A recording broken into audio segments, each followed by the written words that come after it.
Hey guys, welcome back to my channel. My name's Anastasia and I live and work in France, and I help international students get into the best business schools in the world. This is the most comprehensive video about an application file for a Master Management, an MBA, or a specialized business degree. We will go into details of every element of your file, so by the end of the video you have everything you need to know to apply to that dream school. And before we start, I wanted to tell you that I also created a digital platform for international students, and there is a database of all the best master management programs with all the information you need, the deadlines, the admission requirements, the essay questions, the details of the program curriculum. You can check it out in the video description. And you can also find there my video tutorials where I'll explain how to choose your program, how to prepare your file, how to write your cover letter. And now, without further ado, let's get started. First of all, I'd like to point out that this video speaks about business degrees. Some other degrees, they can have other entry requirements such as specific exams. But in any case, you will always need a CV, a motivational letter, and recommendations. So this all applies to other degrees as well. Second, all I mentioned in this video applies both to Master Management level and MBA.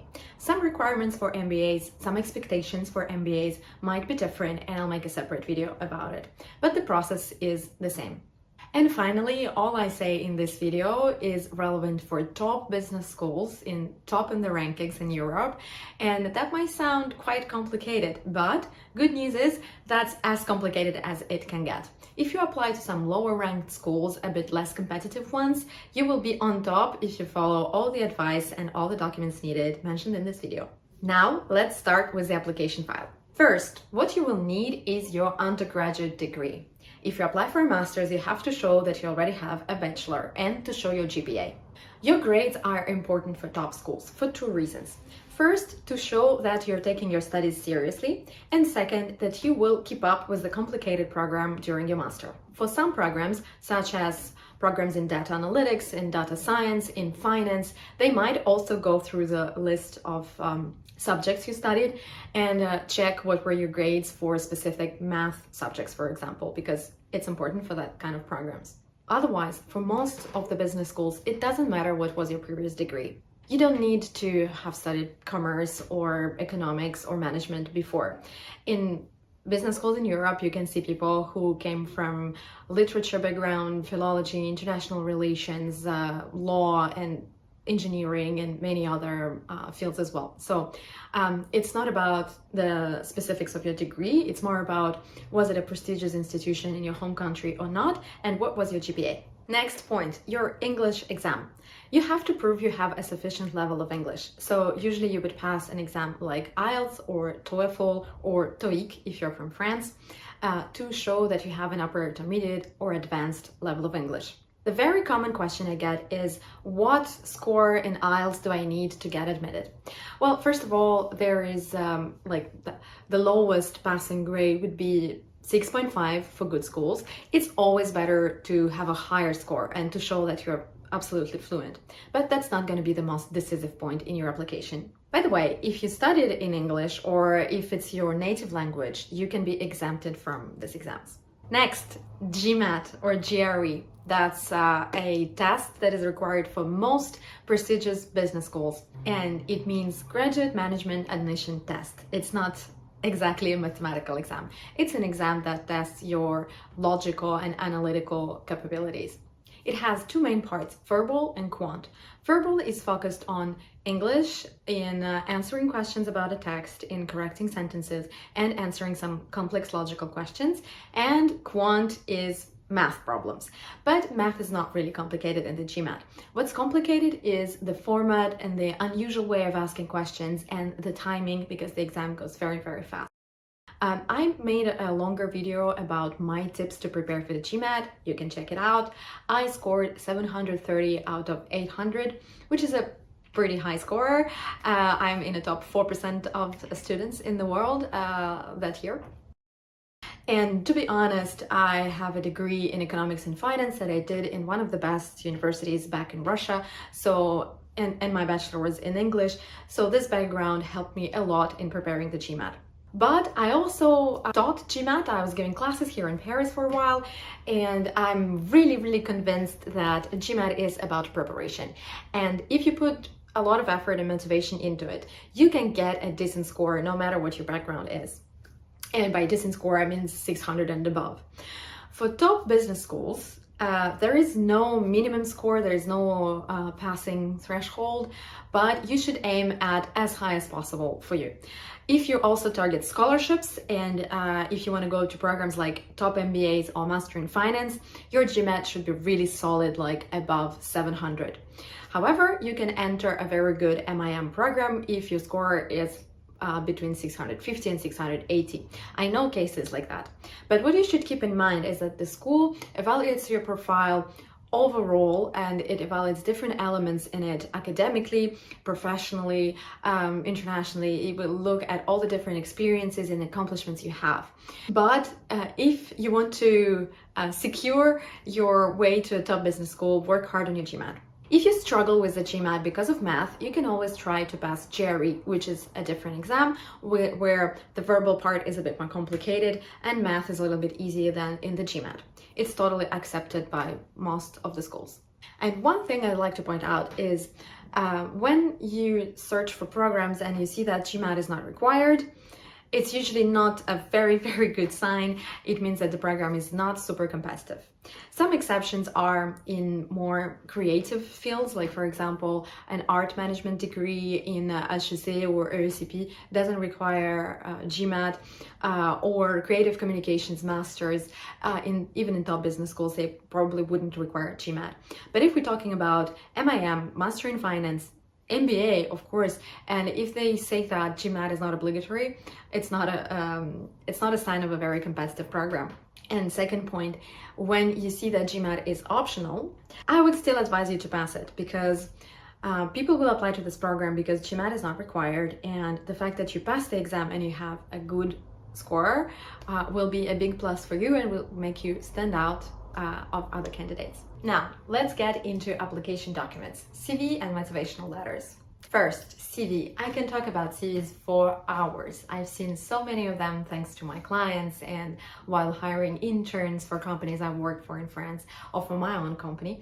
So CV is that unique chance to make the first impression. So it's very important. It is a one page, yes, please, one page documents that sums up your education, your professional experience, your skills, and your achievements. In your CV for admission, you should mention everything you're proud of: scholarships, awards, participation in different student organizations and school clubs, your volunteering or sport awards, your creative projects, your everything. If you're applying for a MIM, you don't have a lot of experience yet, probably, so it's okay to put all the other different activities. I'm sure you have tons of different projects. Maybe you participated in some school club, maybe you did some volunteering, maybe you traveled abroad and discovered something, maybe you have your own project or freelancing work or blog or something like that. Try to put all that inside your CV if you don't have a lot of experience. If you have professional experience and you're writing about internships or job position, the main thing you need to keep in mind is you should not put responsibilities, you should put achievements. Do not say participation in marketing concepts creation or organization of events. No, you put bullet point, active verb, organized more than 10 events with 5,000 attendees for students in my university. Or created 10 marketing campaigns and increased the campaign average ROI by X%. Or managed social media of the company and grew the number of followers by XXX thousands, and so on. Be precise and think impact. What was the result of my work? What if I was not there? How would they do without me? What did I bring? What did I achieve? Because when you just put the list of your tasks that is a copy paste from your job description, well, that's just a list that you were supposed to do, and you don't need You don't need a medal because you did what you were supposed to do. We need to show what were the results and that you are actually result-driven and goal-oriented person, and that you know that impact is the most important in your work. So try to keep that format. Use bullet points. Do not write long sentences. This is not the CV format. You can write full phrases in your motivational letters. Pay attention to the fact that your design should be easy to read and professional. I've seen many CVs that are like badly done, and actually it just means that you didn't put enough effort into creating a beautiful, thought through document. So make sure it's well designed. Proofread it, make it read by someone for grammatical errors and for little typos, because when we work on a file for a while, we tend to forget about this. And make sure to put a professional email address and a professional picture if you use a picture. No selfies, no holiday pictures with your friends cut from it. Like, it's better not to have a picture at all than to have something that is not professional. And by the way, on my platform, I have a really long lecture about CVs with all the tips on what to do, what not to do. And I also analyze real CVs in that video. Now, we get to the crucial part of your application, motivational letter and admission essays. Usually when you apply to a top business school, they will require not only a motivational letter that explains why you want to go study in this program, but they would also ask you some more complex questions, such as, what are your achievements? What are your failures and what did you learn from them? What are your values? What are the experiences that shaped you? To give you a few examples, here are a few essays from top business schools in Europe. So for example, in a sec, you will get a question, what matters to you most and why? And they actually stole it from Stanford Business School in the US. Another one, imagine a life completely different from yours. What would it be? This is asked by HEC. An easier one, what are your short-term and long-term career goals?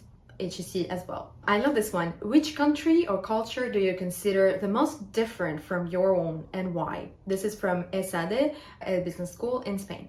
What qualities will you bring to this program? This is asked by Bocconi in Italy. And IE in Spain, another business school in Spain, they require some video essays where you would answer some more original and complicated questions. So why all these questions? Some people even say that nobody even reads motivational letters, nobody cares, it's just a formality. Well, if it was just a formality, business schools would select people based on their GPA, GMAT score, and brand names in their CV, and that's all. And guess what? It's not the case. Top universities and business schools look for people who stand out from the crowd, who are different, who have exceptional talents and leadership potential, and who are capable of doing more than others.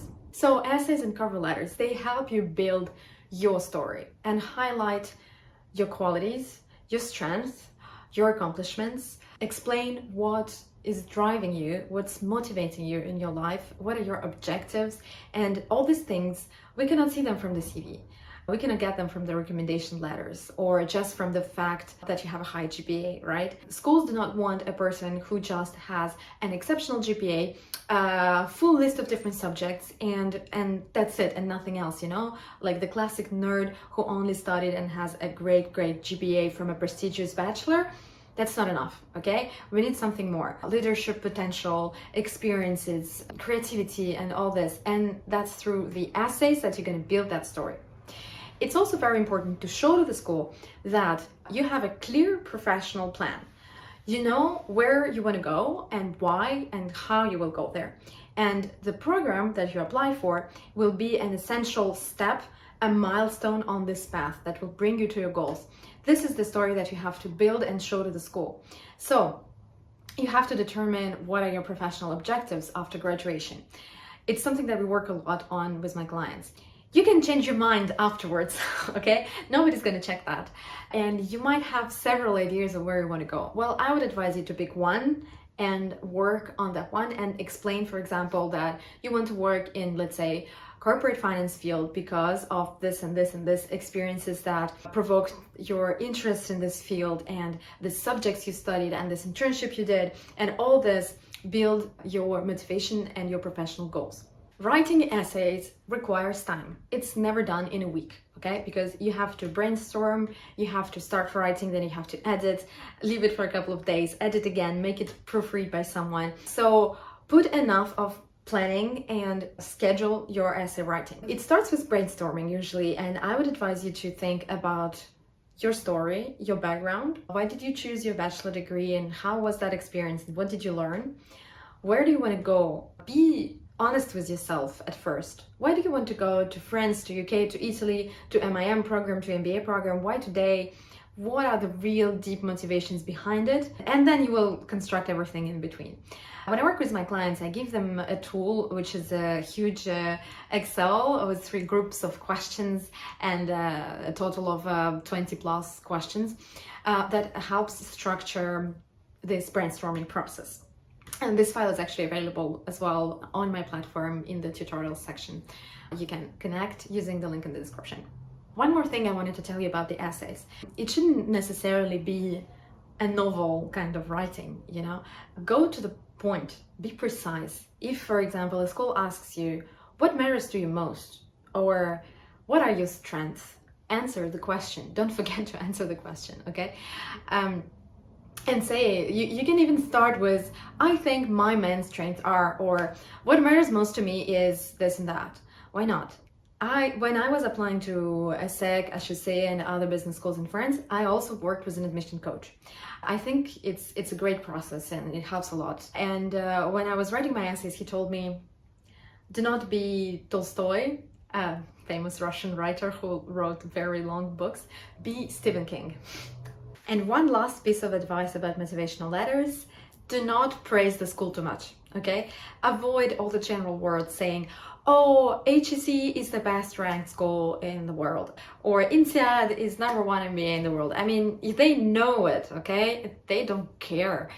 They care why you want to go to this program. And if your answer is, I want to go there because it's the best ranked program among everything I looked at, it's not the right answer, it's not the right motivation. Go do your homework, go through the program curriculum and specificities, go talk to alumni, go explore all the different career tracks and opportunities, and this will give you the material for your letter. Actually, I have a video about this, about 7 criteria on how to choose your MIM program. Go through it, do research on that. This will give you ideas on what to write. Next, recommendation letters. Usually, you will be expected to provide 2 reference letters, one academic, one professional. If you finished your bachelor really long time ago, like more than 5 years ago, okay, academic reference is not relevant anymore and you can submit 2 professional ones. If you haven't worked much yet, sometimes 2 academic are accepted as well. The main thing about recommendations is that it should be unique. It should be written in a way that it could only be written about you. That's a good way to check it out, actually. When you get your recommendation from your professor, for example, look at it and imagine, okay, could this be written about my classmate? If the answer is yes, it's not a good recommendation. It's not enough to just say, for example, Anastasia was a very responsible student and she went to all the classes and she got a high GPA and I recommend her to the program. That's not enough because, okay, that doesn't make me unique at all. You should write about your different qualities and what makes you different from other students, maybe how you participated in class discussions, what did you bring to the class, how did you grasp complicated concepts, how did you help others, and of course if you were involved in any student activities, ideally your professor should mention that as well in the recommendation. The professional reference is a bit easier because there's more material usually. And again, like in the CV, think about achievements, not about responsibilities. Before even contacting your recommender, just sit down and think about the different stories and examples he or she could talk about. What did you learn during this internship? What did you accomplish? What were the specific projects you worked on? Did you grow in your responsibilities? What are the highlights, okay? And so then you can discuss it with your recommender. The important thing I wanted to highlight is that the most common problem with recommendations is the fact that people will tell you, yeah, of course, great, Anna, just write it yourself and I'll sign whatever you want. And many students do that, and it's okay, but I want you to know that this implies a risk, that it will be obvious for admission committee that you wrote both the essays and the recommendation letter. That's even why, like, when I work with my clients and I help them editing the essays, I do not touch a lot the recommendation letter. Like, I help on the brainstorm stage, on the discussion stage, on picking the stories and examples, but I don't rewrite sentences or anything. And when they see that you did both of this, they could just throw away your file because of this, no matter how great your GMAT is and so on. So I really advise against writing your recommendations yourself. If the person really doesn't want to do that, you can always validate with her the different points to be mentioned and ask anyone to write it. Like, literally, you can just ask your friend to write it. And we don't care if the English level is not perfect. That's not what we're checking. The school doesn't care about the English level of your recommender. So do not write them yourself, please. Last but not least, interviews. So first of all, some schools actually use a video interview format that you have to submit together with all the previous documents I mentioned. And it's not a jury, so there is no admission committee listening to you. It's just you, your laptop, and the camera that is recording your answers. For example, INSEAD does that for their MIM and MBA programs. EDEC Business School in France also does that. So it becomes more and more common to have also this additional step. And usually they use a tool called Kira interviews. It's hard to be 100% prepared for this, but do not worry about it too much, because the idea is to see how good your English is, how do you think spontaneously when answered questions, and how do you think out loud and how do you express your thoughts. And ideally, while passing this interview, you should sound as natural as possible. Try to talk to a camera for a while, just for yourself, to get a bit used to it. Find a very calm moment when nobody's going to bother you. Speak a little bit, like just to train. Speak about yourself, and do not worry about the questions. They will probably ask you about your motivation, and some questions might be a bit more original, but it's not about the answer. It's about how you speak and what you say and how you express your ideas. However, afterwards, when you have submitted all these documents, and if you are selected, you will be called for an interview. So it can be by Skype, by Zoom, or on campus with the admission jury. And that's a bit different. So here you do have to prepare. You definitely have to prepare, not learn by heart, but prepare a good pitch about yourself when you present yourself in under 2 minutes.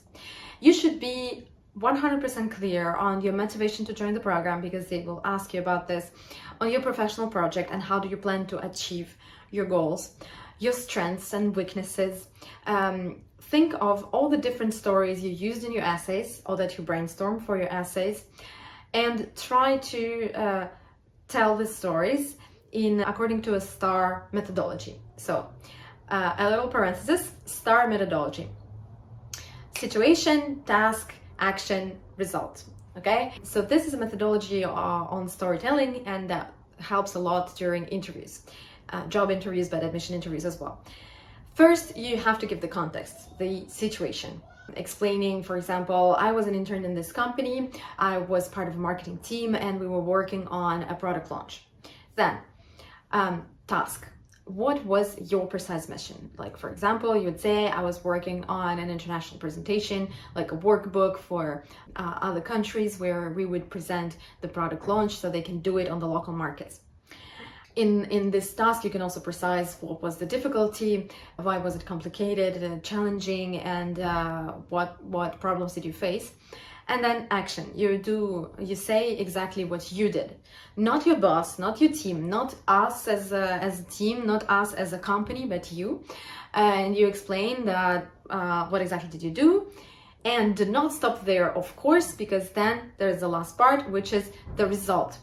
And it's very important because it closes the story and explains what was the impact of your actions.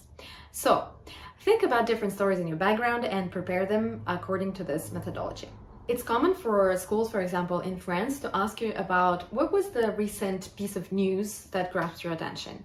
It's important to show that you are interested in the field you plan to work in, and that you're aware of what's going on in the world, and you have an opinion about it and you can express it. And sometimes you can get weird questions, like, for example, in my admission interview to HEC, I was asked, what animal do you associate yourself with? And I didn't expect that. And the thing is, the answer doesn't really matter. You can say whatever. The thing is, how do you react to an unexpected question? How do you react under stress? Do you start panicking? Or because you could just easily say, oh, interesting question, let me think about it, and just take 10 seconds to think about it. It's totally fine. And then you can say whatever animal you want, and then you justify it by maybe highlighting some of your personal qualities or something like that. So they know that it's unexpected, they know you will be spontaneous, so don't worry too much about this and just be yourself. Okay guys, that's it for today. I hope this video was helpful for you. I wish you good luck with your admission. Now you know everything that is required in the admission file. Go and start preparing your application for your dream program this year. And if you have any questions, you can always reach out to me on Instagram or on LinkedIn. You'll have all the links in the description. And don't forget to like and subscribe to the channel if you like the content. That's what helps me a lot to grow and motivates me to create other useful videos for you. See you in the next video.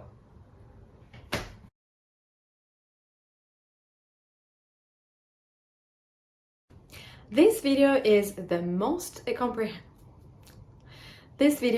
most comprehensive guide into your application.